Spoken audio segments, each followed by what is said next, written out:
Biology के online class में आप सभी का स्वागत है। हम पढ़ेंगे चैप्टर नंबर 2 नियंत्रण एवं समन्वय।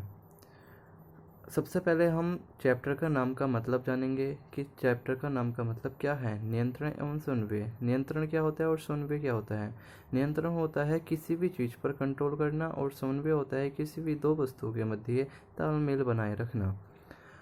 अब हम पढ़ेंगे कि नियंत्रण और समन्वय किस किस प्रकार से किस किस में होता है।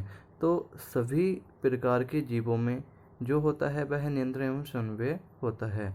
नियंत्रण और समन्वय जंतुओं में अलग होता है और पेड़ पौधों में अलग होता है। पेड़ पौधों में जो नियंत्रण एवं समन्वय होता है वह हार्मोन्सों के द्वारा होता है और जंतुओं में जो नियंत्रण एवं समन्वय होता है वह तंत्रिका तंत्र द्वारा होता है। तो सबसे पहले हम पढ़ेंगे जंतुओं में जंतुओं में नियंत्रण एवं समन्वय। तो तंत्रिका तंत्र द्वारा होता है नियंत्रण एवं समन्वय।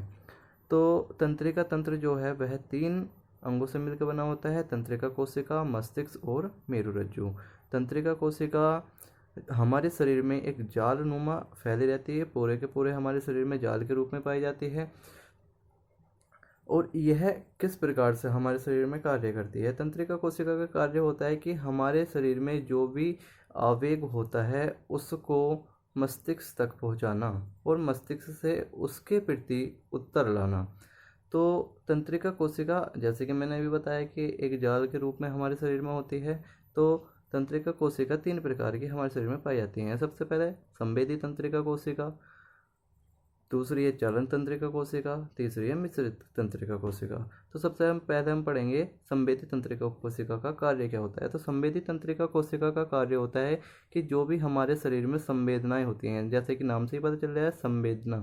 तो संवेदी यानी संवेदनाएं किस किस अंग में होती है हमारे, जैसे आँख हुई, नाक है, त्वचा है, जीभ है।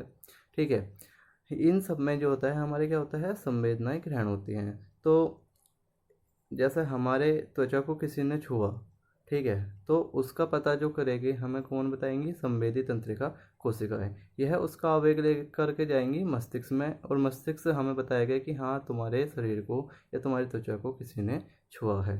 ठीक है, उसके बाद बात करेंगे हम चालन तंत्रिका कोशिका। चालन तंत्रिका कोशिका का कार्य होता है जैसे कोई संवेदनाएं हमारे शरीर में जाती हैं उसके प्रति उत्तर लाना। जैसे कि हमारे एक हाथ में कोई मच्छर काट रहा है और हमारा दूसरा हाथ जो है उस मच्छर के मारने के लिए तुरंत उसके पास पहुंच जाता है। तो सबसे पहले जब जैसे मच्छर ने काटना शुरू किया तो संवेदी तंत्रिका कोशिकाएं जो होंगी उसको लेकर कहाँ गई, मस्तिष्क में, और मस्तिष्क ने उत्तर दिया चालन कोशिकाओं को और चालन कोशिकाओं ने दूसरे हाथ को आदेश दिया या दूसरे हाथ को उस हाथ पर ले जा करके मार दिया, जिससे कि वह मच्छर उड़ जाता है या फिर मर जाता है। अब बात करते हैं मिश्रित तंत्रिका कोशिका। मिश्रित तंत्रिका कोशिका का कार्य होता है संवेदी तंत्रिका कोशिका और चालन तंत्रिका कोशिका का दोनों का कार्य करना। उसके बाद हम बात करेंगे तंत्रिका कोशिका की संरचना। तो तंत्रिका कोशिका की संरचना जैसे कि आप देख रहे हैं, ये तंत्रिका कोशिका की संरचना है। एक तंत्रिका कोशिका के 2 भाग होते हैं, एक होता है कोशिका काय और एक होता है एक्सोन। कोशिका काय जो ये वाला गोल वाला भाग दिख रहा है आपको, ये वाला होता है कोशिका काय। अब इस कोशिका काय में से विभिन्न प्रकार के छोटे छोटे ये प्रवर्ध निकले होते हैं जिन्हें हम बोलते हैं डेंड्रोन। अब इन डेंड्रोन से भी अनेक छोटे छोटे प्रवर्ध निकले होते हैं जिसे हम बोलते हैं डेंड्रोइड्स। अब इस कोशिका के मध्य में एक केंद्रक होता है, जैसे कि प्रत्येक कोशिका में केंद्रक होता है, इस कोशिका में भी केंद्रक पाया जाता है। और इस केंद्रक का कार्य आप सभी को पता है कि कोई भी कोशिका है उस पर कंट्रोल करना होता है।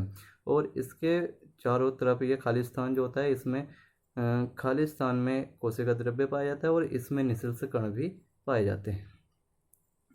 इन निःशल्स कणों का कार्य होता है, ये जो डेंड्रोइड्स होते हैं इनके द्वारा जो आवेग हमें प्राप्त होगा उस आवेग को आगे तंत्रिका कोशिका में भेजना। ठीक है, अब इन कोशिकाओं से, इस कोशिका काय से एक लंबा और मोटा, इन डेंड्रोन्स के अपेक्षा में मोटा और लंबा एक प्रवर्ध निकला रहता है जिसे हम बोलते हैं एक्सोन। एक्सोन का कार्य होता है कि जो भी हमने आवेग प्राप्त किया है डेंड्रोइड्स और डेंड्रोन्स के द्वारा, उसको अगली या अन्य जो हमारी तंत्रिका कोशिका है उसमें भेजना। अब बात करेंगे जो हमारी एक्सोन होता है, एक्सोन के ऊपर कुछ प्रोटीन युक्त डिब्बे बने होते हैं जिन्हें हम बोलते हैं माइलिन शीथ। और माइलिन शीथ के मध्य में ये खाली स्थान होता है, ये वाला जो मोड़ होता है इसे बोलते हैं रेनिवियर के नोड। अब इसके बाद में जो हमारी यह घुंडियाँ होती हैं इन्हें बोलते हैं सिनेप्टिक घुंडियाँ। इन सिनेप्टिक घुंडियों के द्वारा जो हमारी दूसरी तंत्रिका कोशिका होती है वहाँ तक हमारा आवेग पहुँच जाता है। अब जो हमारे शरीर में तंत्रिका कोशिका कार्य करती है मैं उसको एक उदाहरण के द्वारा आपको समझाना चाहता हूँ। जैसे कि कोई ड्राइवर होता है, किसी गाड़ी का कोई ड्राइवर है और उसके पास जितनी भी गाड़ी के अंदर प्रतिक्रिया होती हैं या फिर कुछ भी गाड़ी के अंदर होता है उसको वह अपनी सीट के पास से, यानी ड्राइवर अपनी सीट के पास से ही कंट्रोल कर सकता है। जैसे कि यदि ड्राइवर को राइट साइड में मुड़ना है तो वह राइट इंडिकेटर देगा, और लेफ़्ट में मुड़ना है तो लेफ़्ट इंडिकेटर देगा। पिछली लाइट जलानी है तो पिछले लाइट वो वहीं से ड्राइवर की सीट जला सकता है, अगली लाइट जलानी है तो वहीं से जला सकता है अपनी सीट पर से। तो उसी प्रकार से यानी उसको जलाने के लिए उस गाड़ी के अंदर जाल सा फैला होता है तारों का, ठीक है। और उन तारों को जो कंट्रोल करता है वह कौन करता है? ड्राइवर। यानी ड्राइवर उन तारों के द्वारा गाड़ी के अंदर कुछ भी प्रतिक्रिया कर सकता है। उसी प्रकार हमारे जो शरीर है उस शरीर में तंत्रिका कोशिकाएं जो होती हैं फैली होती हैं, और जो हमारा ड्राइवर होता है वह हमारा मस्तिष्क होता है। मस्तिष्क के अनुसार जो हमारी तंत्रिका कोशिकाएं होती हैं वह कार्य करती हैं, ठीक है। इसी के साथ कुछ वीडियो ज़्यादा लंबी ना हो इस वजह से कुछ अभी बता नहीं पाया हूँ सारा की सारी बातें। तो जब आपका स्कूल खुलेगा उस समय मैं आपको इसको डिटेल में बताऊँगा। अभी बहुत लंबा है, अगर बताऊँगा तो पूरे के पूरे कम से कम 15-20